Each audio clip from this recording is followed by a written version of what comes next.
Et puisqu'on parle de sauvetage, voilà d'élégantes demoiselles à qui l'on donne aujourd'hui une seconde jeunesse. Les voitures de collection peuvent désormais troquer leur moteur pétaradant contre un nouveau modèle 100% électrique. Une façon de les adapter à l'ère du temps. Olivier Santiki et Clément Biet. Oh, la belle vie. Le mariage de la carpe et du lapin. Mais pour une poignée d'industriels, la fée électricité a tout pour enchanter les belles d'antan. Oui, la belle vie. Premier à se lancer dès 2020, le 2 chevaux Méhari Club Cassis dans les Bouches-du-Rhône. Il croit au rétrofit, la conversion en bon français. Rétrofiter, c'est déposer le moteur thermique, la ligne d'échappement, le réservoir d'essence.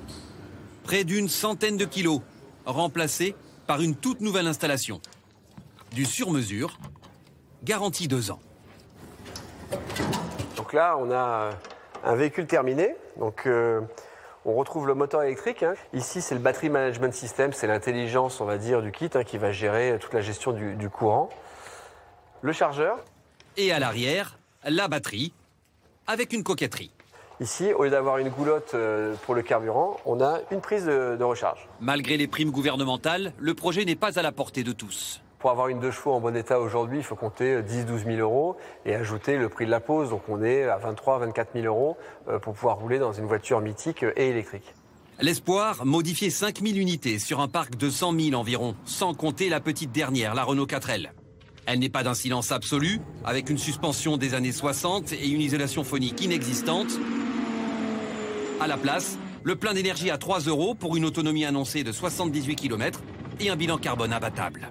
Au lieu de mettre à la casse un véhicule et d'en reconstruire un, qui est générateur de beaucoup de gaz à effet de serre, et ben là, on réutilise un véhicule existant, on lui donne une deuxième vie, et donc en termes d'émissions de gaz à effet de serre, on est 50% inférieur à un véhicule électrique. Un véhicule électrique moderne. Moderne, tout à fait. Valoriser des machines assoupies. L'évidence aussi pour 3 copains bricoleurs et malins. Leur constat, sur les 17 millions de Solex et Peugeot 103 construits en France depuis 1946, d'innombrables exemplaires dorment dans des caves ou des granges. La conversion est bientôt finie. Baptisé Noil, contraction de No Oil, sans huile, leur société propose de réveiller ces 2 roues à l'aide de motorisation électrique. 30 km d'autonomie et bien plus de confort pour les clients. Notre doyenne, qui a à peu près 92 ou 93 ans, qui ne pouvait plus utiliser son véhicule parce que ça demande quand même un effort physique assez important de pédaler pour démarrer, grâce à l'électrique, elle a un petit bouton et elle peut réutiliser son véhicule très facilement. En 2 ans, déjà 1000 conversions avec un look soigneusement préservé et une nervosité supérieure. Duel au sommet entre la nouvelle mobilette et celle d'époque.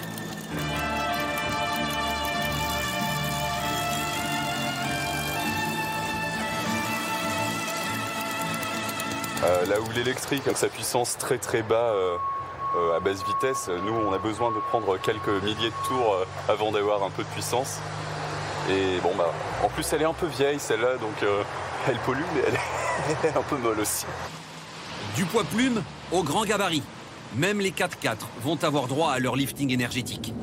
À Lyon, ce Land Rover série 2, vieux baroudeur de 1966, peut être transformé pour 48 000 €.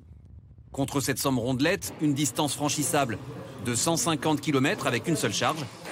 Et, rappelle le promoteur, une possibilité inespérée. Effacer la mauvaise image des tout-terrains en ville.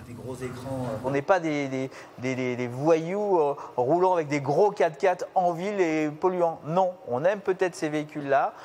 Ça peut servir à promener sa famille, à faire des courses, etc. Mais on émet 0 CO2. À Paris, cette entreprise mise tellement sur le concept qu'elle investit à tour de bras. 30 000 moteurs électriques en commande, 25 employés et d'ici 1 an et demi, 14 modèles au catalogue.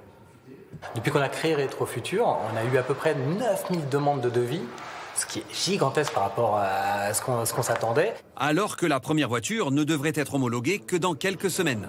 Ce sera une Fiat 500, comme celle-ci. Tarif de la modification 15 000 €, moins la prime éventuelle de 2 500 à 9 000 €. Il faut juste recharger, parce que ça tombe jamais en panne, il y a beaucoup moins de maintenance, beaucoup moins de bruit. Ce que je vous propose, c'est d'aller faire un tour à l'intérieur. Ah bah super, merci, j'ai hâte. Avec la voiture qui grince, parce que c'est l'avantage quand même de l'ancienne. Un bémol tout de même. Il y a tellement de véhicules qui ont été produits, de la DS à la Renault 15, en passant par tout type de véhicule, ce qui fait qu'on ne peut pas remplir les demandes de tout le monde. Si on me demande, par exemple, une vieille Panhard et qu'il n'y en a que 4 à être rétrofitées, malheureusement, je ne vais pas pouvoir le faire. Car il faut pouvoir amortir les frais des études d'ingénieur. Selon le directeur, 800 000 € au bas mot pour chaque nouveau modèle. Pascal, lui, a flashé sur la petite italienne, un achat destiné à son épouse. C'est un peu une surprise. Ça sera un cadeau de nos 30 ans de mariage. Je l'ai connue, elle était dans une Fiat 500. Voilà, donc, oui. Le rétro électrique, une nouvelle histoire d'amour. 180 clients, en tout cas, auraient déjà réservé l'un de ces petits bijoux.